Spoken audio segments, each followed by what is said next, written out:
तो दोस्तों आज के इस वीडियो में हम हिस्ट्री के 25 मोस्ट इंपॉर्टेंट क्वेश्चन आंसर देखेंगे जो आपके सभी आने वाले एग्जाम के लिए हेल्पफुल होंगे। तो इसलिए आप वीडियो को पूरा एंड तक देखते रहिए। और देखिए, अगर आप हमारी वीडियो पहली बार देख रहे हैं तो चैनल को जरूर सब्सक्राइब करें, साथ ही बेल आइकन को ऑल पर प्रेस कर दें जिससे कि आपको आने वाली सभी वीडियो नोटिफिकेशन मिल सके। तो चलिए आज का वीडियो शुरू करते हैं। तो यहाँ पर आज का पहला प्रश्न है, निम्नलिखित में से किस विदेशी यात्री ने भारत का दौरा सबसे पहले किया था? तो देखिए, भारत आने वाला प्रथम विदेशी यात्री कौन था? तो इसका आंसर बी हो जाएगा, मेगास्थनीज। मेगास्थनीज भारत आने वाला एक प्रथम विदेशी यात्री था। देखिए, मेगास्थनीज ये यूनान का था जो सेल्यूकस का राजदूत बनकर 305 ईसा पूर्व में चंद्रगुप्त मौर्य के दरबार में आया था। तो यहाँ से कई क्वेश्चन पूछे आ सकते हैं कि मेगास्थनीज कहाँ का था? यूनान का था। इसे भेजा किसने था? तो सेल्यूकस ने भेजा था 305 ईसा पूर्व में। अभी किसके दरबार में आया था? तो चंद्रगुप्त मौर्य के दरबार में आया था, याद रखना है। इसके बाद क्वेश्चन नंबर 2 है, इंडिका नामक पुस्तक के लेखक कौन है? तो देखिए, ये जो बुक है, पुस्तक है इंडिका, इस पुस्तक के लेखक हैं मेगास्थनीज। तो इसका आंसर बी हो जाएगा। अब देखिए, मेगास्थनीज कई वर्षों तक चंद्रगुप्त मौर्य के दरबार में रहा था, तो जो कुछ भी उसने भारत में देखा था तो उसने इंडिका नामक पुस्तक में उसका विस्तृत वर्णन किया था। तो इंडिका नामक पुस्तक के लेखक हैं मेगास्थनीज। इसके बाद नेक्स्ट क्वेश्चन है, निम्नलिखित में से वह व्यक्ति कौन है जिसका नाम देवनाम प्रियदर्शी भी था? तो देखिए, जो मौर्य सम्राट अशोक थे तो इन्हें देवनाम प्रियदर्शी के नाम से भी जाना जाता था। तो इसका आंसर ए हो जाएगा, मौर्य सम्राट अशोक को।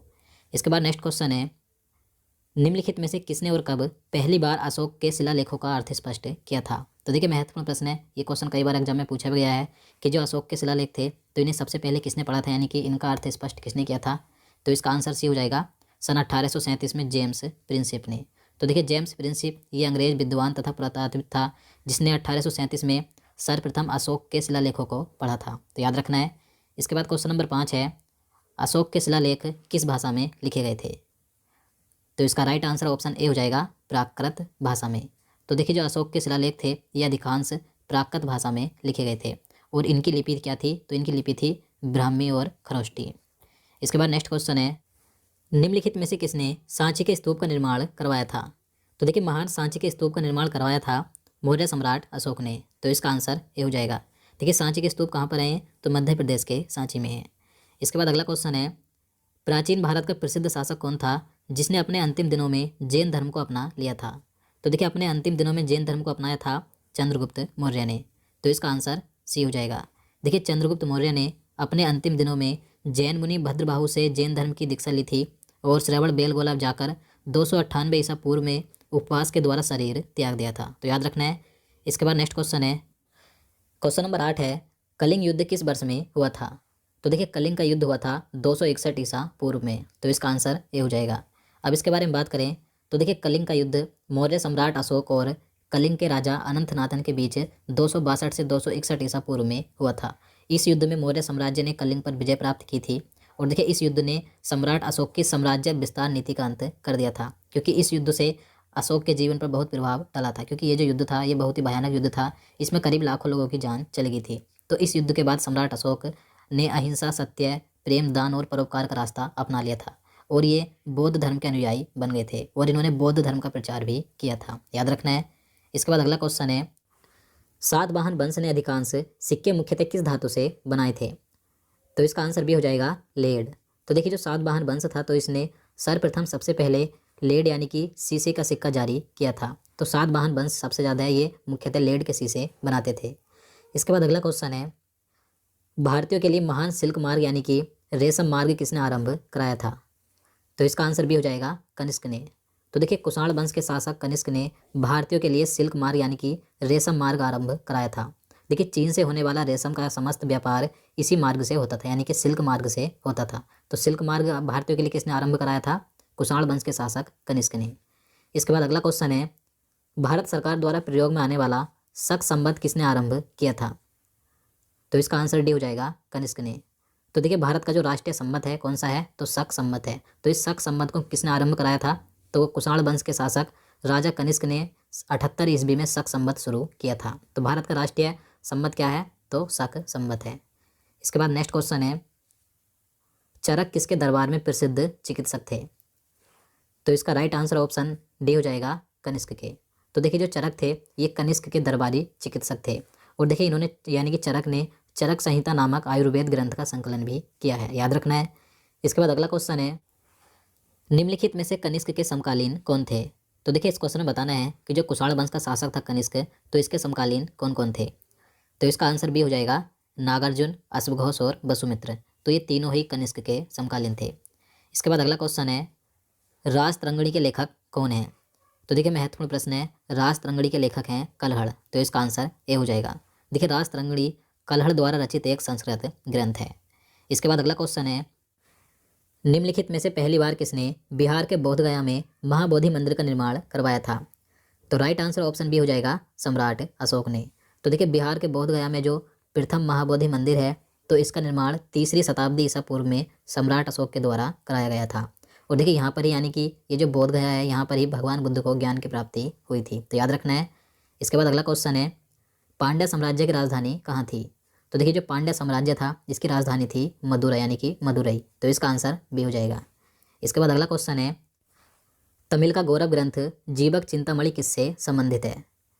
तो इसका आंसर ये हो जाएगा, जैन धर्म से। तो देखिए जीवक चिंतामणि एक तमिल महाकाव्य है। तो यह जैन मुनि तिरुतक देवर द्वारा रचित जैन धर्म ग्रंथ है। तो ये जो जीवक चिंतामणि है, ये किस धर्म से संबंधित है? जैन धर्म से। इसके बाद अगला क्वेश्चन है, गंधार कला किसके अधीन फूली फली थी? तो इसका आंसर ऑप्शन ए हो जाएगा, कुषाण काल में। तो देखिए जो गंधार कला थी, ये किस काल में सबसे ज़्यादा फूली फली थी? तो ये कुषाण काल में फूली फली थी। अब देखिए इसके बारे में बात करें, तो जो कुषाण काल का शासक था कनिष्क, तो इसके काल में गंधार कला का विकास बड़ी तेजी से हुआ था। देखिए गंधार कला एक प्रसिद्ध प्राचीन भारतीय कला है। इस कला का उल्लेख वैदिक तथा बाद में संस्कृत साहित्य में मिलता है। देखिए गंधार कला की विषय वस्तु भारतीय थी, लेकिन इस कला की शैली यूनानी और रोमन थी। तो याद रखना है। इसके बाद अगला क्वेश्चन है, चंद्रगुप्त मौर्य ने अपने अंतिम दिन कहाँ व्यतीत किए थे? तो देखिए इसके बारे में मैंने आपको पहले ही बता दिया है कि जो चंद्रगुप्त मौर्य थे, तो इन्होंने अपने अंतिम दिनों में जैन धर्म को अपना लिया था। और इन्होंने अपने अंतिम दिन कहाँ व्यतीत किए थे? तो ये इसका आंसर आपको नीचे कमेंट बॉक्स में बताना है।